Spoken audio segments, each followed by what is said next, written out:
రాజకీయాల్లో గోరంత చేసి కొండంత ప్రచారం కోరుకునే నాయకులకు కొదువే లేదు. కొండంత చేసినా గోరంత కూడా పబ్లిసిటీ కోరుకునే నేతలు కూడా ఉన్నారు. సరిగ్గా ఈ కోవకు చెందిన వారే దామోదరం సంజీవయ్య.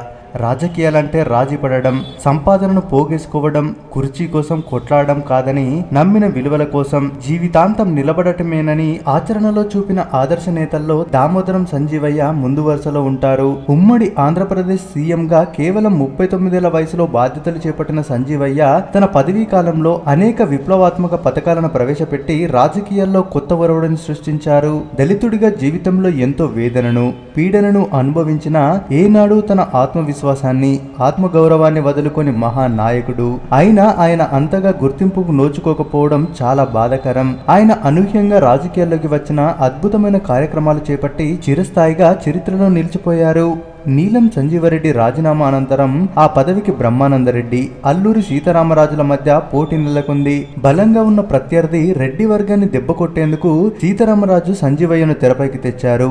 దీనికి ఢిల్లీ కాంగ్రెస్ పెద్దలు కూడా అంగీకారం తెలిపారు. దీంతో దామోదరం సంజీవయ్య ఆంధ్రప్రదేశ్ కు రెండో ముఖ్యమంత్రిగాను, తొలి దళిత సీఎం గాను చరిత్రకెక్కారు. అయితే దామోదరం సంజీవయ్య సీఎం అయిన తర్వాత కూడా అనేక అవమానాలను ఎదుర్కొన్నారు. నాడు బలంగా ఉన్న రెడ్డి వర్గం కాంగ్రెస్ నేతలు ఆయనను అడుగడుగున అవమానించారు. కులపరంగా కూడా చీత్కారాలు ఫేస్ చేశారు సంజీవయ్య. ఎలాగైనా సంజీవయ్యను సీఎం కుర్చీ నుంచి దింపేయాలని కొందరు నేతలు కులం పేరుతో ఎగతాళి చేశారు. అలాంటి అవమానాలు ఎక్కువ కావడంతో సంజీవయ్య సీఎం పదవికి రాజీనామా చేసి ఢిల్లీకి వెళ్లిపోయారు. సంజీవయ్య వ్యతిరేక వర్గం అంతా కలిసి ఆయన అవినీతిపరుడని అతని మీద కాంగ్రెస్ పెద్దలకు ఫిర్యాదులు చేశారు. అయితే అప్పటికే సంజీవయ్యపై నెహ్రూకి సంపూర్ణమైన విశ్వాసం ఉంది. కానీ ఫిర్యాదులు వచ్చిన నేపథ్యంలో నెహ్రూ విచారించాలని నిర్ణయించారు. ఆ మేరకు ఏపీ రాష్ట్రానికి చెందిన చక్రపాణితో కలిసి సంజీవయ్య ఇంటికి బయలుదేరారు హిమాచల్ ప్రదేశ్ కు చెందిన కాంగ్రెస్ నేత పర్మార్. వారు ప్రయాణిస్తున్న కారు ఓ పూరి గుడిసె ముందు ఆగింది. దాన్ని చూసి ఇక్కడెందుకు ఆపారు, మనం వెళ్లాల్సింది సంజీవయ్య ఇంటికి కదా అని పర్మార్ అడిగారు. అప్పుడు చక్రపాణి ఇదే సంజీవయ్య ఇల్లు సార్ అని చెప్పడంతో పర్మార్ ఆశ్చర్యపోయారు. ఇంట్లోకి వెళ్లి చూస్తే వృద్ధురాలైన సంజీవయ్య తల్లి సుంకలమ్మ కట్టెల పొయ్యి మీద వంట చేస్తూ కనిపించారు. అంతమంది పెద్ద నేతలు ఇంటికి రావడంతో సంజీవయ్యకు మంచి ఉద్యోగం ఏమైనా వచ్చిందా, జీతం ఏమైనా పెరుగుతుందా అని సంజీవయ్య తల్లి వచ్చిన కాంగ్రెస్ నేతను అడగడంతో సమాధానం చెప్పలేక మౌనంగా నిలబడిపోయారు. ఎందుకంటే దామోదరం సంజీవయ్య అత్యంత నిరాడంబరుడు. డబ్బు మొత్తం పేదలకే ఖర్చు చేసేవాడు.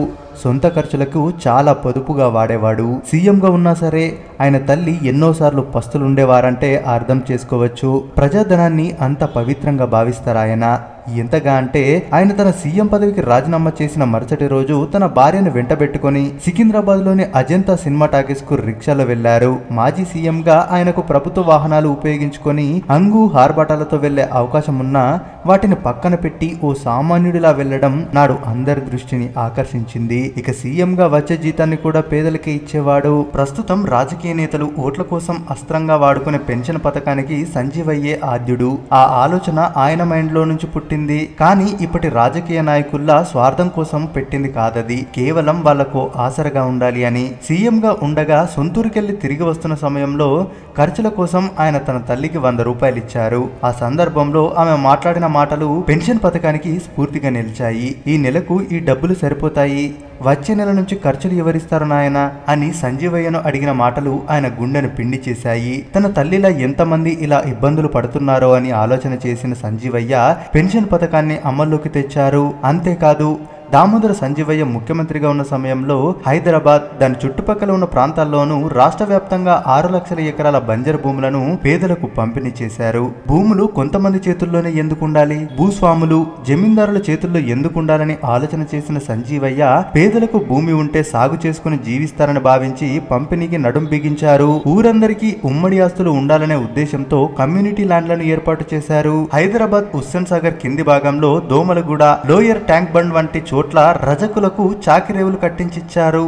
ప్రభుత్వ రంగంలో పరిశ్రమలు ఉండాలని వాటి ఏర్పాటుకు శ్రీకారం చుట్టారు. తొలిసారి పారిశ్రామికల వాడల ఏర్పాటు ఆయన చేసిన ఆలోచనే. చెరకు మొలసిస్తో సారా కాకుండా పేపర్ను తయారు చేసే వినూత్న ఆలోచనకు తెరతీశారు. ఇలా ఒక్కటి కాదు, 2 కాదు, ఆయన చేసిన సంస్కరణలు అనేకం. ఇక దామోదరం సంజీవయ్యది కర్నూలు జిల్లా పెద్దపాడు. మునియ్య సుంకులమ్మ దంపతులకు 1921 ఫిబ్రవరి 14న పేద కుటుంబంలో జన్మించారు. 3 ఏళ్లకే తండ్రి చనిపోవడంతో మేనమామల దగ్గర పెరిగారు. కర్నూలు మున్సిపల్ స్కూల్ అనంతరం ఆర్ట్స్ కాలేజీలో చదువుకున్నారు. లా కోసం మద్రాస్ వెళ్లారు. ఫీజు ఎక్కువగా ఉండడంతో ట్యూషన్లు చెప్పగా వచ్చిన డబ్బుతో లాని పూర్తి చేశారు. సికింద్రాబాద్ కు చెందిన కృష్ణవేణిని వివాహం చేసుకున్నారు. ఆమె ఓ టీచర్, పైగా సంఘ సేవకురాలు కూడా.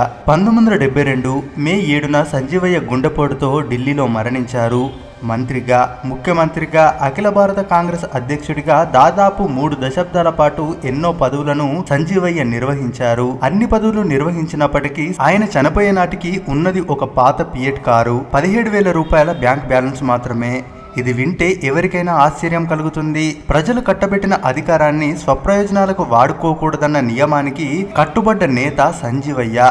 కనీసం సొంత ఇల్లు కూడా లేదంటే ఆయన నిజాయితీని అర్థం చేసుకోవచ్చు. నేటి పాలకులు ఈ నిజాలు తెలుసుకొని సంజీవయ్యను ఆదర్శంగా తీసుకోవాలి. నేటి కుల సంకుచిత్వాల కాలుష్య వాతావరణంలో దళిత, బడుగు, బలహీన వర్గాల ప్రజాప్రతినిధులు, నాయకులు సంజీవయ్యను విస్మరించడం చాలా బాధాకరం. దామోదరం సంజీవయ్య ఒకప్పటి రాష్ట్ర ముఖ్యమంత్రి అని, విలువలకు కట్టుబడి బతికిన అతి కొద్ది రాజకీయ నాయకుల్లో ఆయన ఒకరని నేటి తరానికి తెలియజెప్పాల్సిన అవసరం ఎంతైనా ఉంది. ఇక విలువలే ప్రాణంగా, సమాజాన్ని కుటుంబంగా భావించిన నాటి నాయకుల నిజాయితీకి దామోదరం సంజీవయ్య ఓ మచ్చుతునక.